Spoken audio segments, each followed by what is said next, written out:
Right మరో breaking చూస్తున్నాం. AP తిరుపతిలో 13 నెలల పాప కిడ్నాప్ కు గురైంది. ఈస్ట్ పోలీస్ స్టేషన్ పరిధిలోని చింతలచేను స్టార్ లైట్ బిల్డింగ్ సమీపంలో వీధిలో ఆడుకుంటున్న జయశ్రీ కనిపించకపోవడంతో తల్లి సుజిత్ర పిఎస్ లో కంప్లైంట్ చేసింది.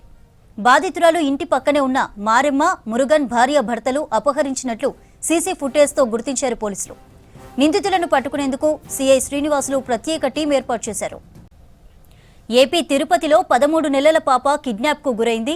ఈస్ట్ పోలీస్ స్టేషన్ పరిధిలోని చింతలచేను స్టార్ లైట్ బిల్డింగ్ సమీపం వీధిలో ఆడుకుంటున్న జయశ్రీ కనిపించకపోవడంతో తల్లి సుజిత్ర పిఎస్ లో కంప్లైంట్ చేసింది. బాధితురాలు ఇంటి పక్కనే ఉన్న మారెమ్మ, మురుగన్ భార్య భర్తలు అపహరించినట్లు సీసీ ఫుటేజ్ తో గుర్తించారు పోలీసులు. నిందితులను పట్టుకునేందుకు సిఐ శ్రీనివాసులు ప్రత్యేక టీం ఏర్పాటు చేశారు.